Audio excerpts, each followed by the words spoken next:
The Papin sisters. Two mentally disturbed maids and a blood-soaked murder continue to haunt France after 85 years. The story of the Papin sisters is famous not only for its gruesome nature, but also for the frenzy these two girls unleashed.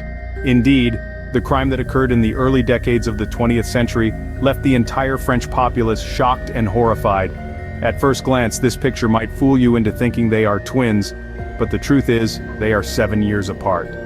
Christine and Léa Papin were born into a poor family in a village near Le Mans, western France. Their father, Gustave Papin, was an alcoholic and abuser, while their mother, Clémence Dare, was known for her promiscuous behavior, having affairs with multiple men, including her employer. Despite this, Gustave fell in love with Clémence and proposed to her. It is believed that she was already pregnant with their first child at the time. Their first child, Emilia, was born, followed by Christine in 1905. Clémence never truly wanted to be a mother to the two children and continued her relationships with other men. She sent Christine to live with an aunt to rid herself of some responsibility and continue her hedonistic lifestyle. They had a third daughter, Léa. This pushed Gustave further into his addiction and led him to sexually abuse his eldest daughter, Emilia, who was only 10 years old at the time. Upon learning of this, Clémence immediately divorced her husband, blaming Emilia for seducing him, claiming that a 10-year-old child had enticed her husband. She spitefully sent their third daughter, Léa, to live with a distant uncle and Emilia to a convent. Then the mother divorced their father. Christine and Léa grew up in a dysfunctional family, constantly witnessing and enduring violence and various forms of abuse from their father. This dark period, coupled with the emotional breakdown after their parents' divorce, led Christine and Léa to be admitted to a psychiatric treatment center to help them regain emotional balance. The bond between Christine and Léa was inseparable. Even during their time in the psychiatric treatment center, when they were rarely allowed to see or talk to each other, there seemed to be an invisible thread connecting the two sisters. Their actions and emotions were eerily similar. Many who observed Christine and Léa, without knowing their background and connection, would have mistaken them for twins with psychic twinship. Years passed, and when they were older, Christine decided to follow her sister into the convent. However, their mother Clémence returned and forced Christine, who was now old enough to work, to become a maid to earn money for her. Christine was sent to work as a maid for various families. She worked incredibly hard and learned quickly. She eventually found herself at the Lancelin household in Le Mans at the age of 22. 2 months later, seeing Christine's resourcefulness, her younger sister Léa was also hired to work there. The Lancelin family consisted of René Lancelin, a retired lawyer, his wife Léonie Lancelin, and their 2 daughters. One daughter was already married and only Geneviève remained living at home with her parents. The 2 maids were treated well and had a place to rest, although they worked hard for 14 hours a day and only had half a day off on Sundays. However, compared to the living conditions of maids at that time, the sisters were very fortunate to have such amenities in the Lancelin household.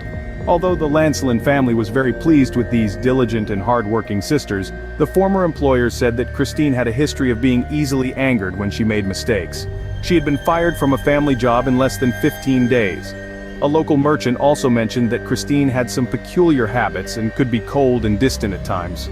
The mistress of the house, known for being demanding and meticulous, sometimes ran her white-gloved hands lightly over the table to check for any dust. They worked for the Lancelin family for 7 years, during which Madame Lancelin often advised the sisters to keep part of their wages for themselves instead of sending it all to their mother, Clémence. As for the girls, Mr. Lancelin never spoke to them directly during those 7 years. Everything went through his wife. The 2 girls were inseparable, often attending church on Sundays and then returning home together. They showed no interest in getting to know the men in the city, which many found peculiar. One story claims that they visited a local fortune teller who told them they had been lovers in a past life. Could this explain the close bond that attracted so much attention from others? Years passed peacefully. On that fateful afternoon, Madame Lancelin and her daughter were out. At home, Christine was ironing clothes while her sister Léa was tidying up the house. Suddenly the table caught fire, plunging the house into darkness as the electricity went out. After Christine informed the mistress about the damaged table, a heated argument erupted between her and the landlady and her 2 daughters. According to Christine's testimony, in a fit of rage, the landlady provoked her, leading Christine to grab a vase and smash it over her head. Geneviève rushed to help her mother but suffered the same fate as Christine, who who went berserk, attacking both the landlady and her daughters, shouting, "I'll kill all of you!" Standing on the staircase, Leah witnessed the chaos, seeing her sister repeatedly stabbing the landlady and her daughter with a sharp knife.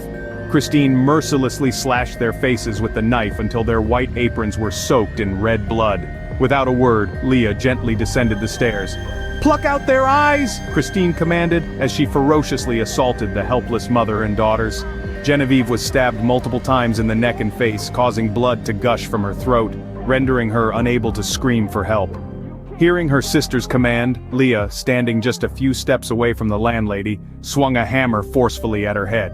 The landlady, desperate, crawled on the floor, hoping to escape this hellish ordeal. But Leah, wielding the hammer, continued to strike her head until her hand swelled and could no longer hold the weapon. With determination, Leah bent down, attempting to gouge the landlady's eyes, the woman desperately clinging to the carpet on the floor to lift herself out of the massacre. Moments later, Leah successfully gouged out the eyes of both the landlady and her daughters. At this moment, the two sisters regained their breath, looking at the carnage they had caused. Their achievements lay futilely in a pool of their own blood. The mistress and her daughter were dead, the surroundings resembling a scene from a horror movie. With scattered pieces of flesh and blood soaking the carpet, the scene was nothing short of horrifying. The two sisters looked at each other, no words exchanged, but seemingly understanding that no one could separate them anymore. They had made a pact with the devil. They had committed something terribly heinous together, something that no one could replicate.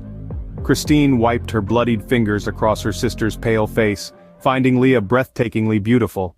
Holding the only source of light, a candlestick, the two sisters ascended to their room, leaving behind the gruesome scene. Darkness had engulfed the appalling crime of the two sisters. At this point, Mr. Lancelin anxiously waited for his wife and daughter to arrive at the party. Mrs. Lancelin had never been late, which made him extremely uneasy. He wondered whether his wife and daughter were delayed because they forgot their hats, or perhaps their earrings made them run behind schedule. The longer he waited, the more he felt like he was sitting on pins and needles. He decided to head home to check, hoping he might coincidentally encounter his wife and daughter on their way back. Mr. Lancelin's house had lost power, and he scanned the surroundings, with only a faint light still shining from the maid's room.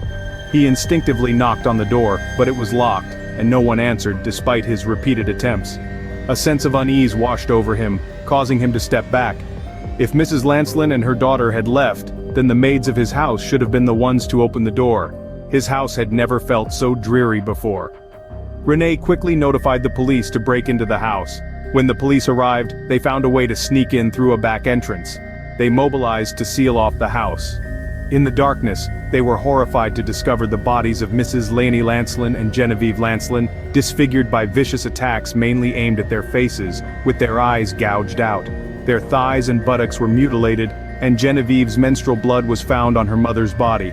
The perpetrators confessed that they intended to prepare a rabbit meat dish from a cookbook, so they chopped and skinned the victims. The police found a trail of blood leading to the maid's room. Upon breaking in, they discovered Christine Papin and Leah Papin lying together on the same bed, wearing only their undergarments. After taking Christine and Leah back to the police station, both were locked in separate cells. In September 1933, the trial of the Papin sisters took place at the Le Mans court, and attracted a large audience eagerly awaiting the final verdict. The court concluded that Christine was the mastermind behind the brutal murders, while Leah participated passively under the influence of her sister. In reality, Christine was the one suffering from the mental disorder and was the dominant figure in their relationship. Leah was so controlled by her sister that her personality became completely enmeshed with Christine's. The Papin sisters were convicted of murder, with Christine initially sentenced to death by hanging, which was later commuted to life imprisonment. This separation caused Christine to become extremely distraught. Mentally unstable, Christine began to exhibit uncontrollable behavior, refusing to eat and begging to see Leah. In a fit of madness, Christine attempted to gouge out her own eyes. Eventually, her request was granted, and after many days of separation, she rushed to embrace a trembling Leah. Following this incident, Christine was restrained in a straitjacket typically used for psychiatric patients and subjected to tighter supervision. Subsequently, Christine was transferred to a psychiatric hospital for treatment, but by 1937 she had passed away due to physical exhaustion. Some psychologists studying this case believe that the Papin sisters suffered from a mental disorder called folie à deux. This is a disorder that could be understood colloquially as madness shared by two or shared psychotic disorder.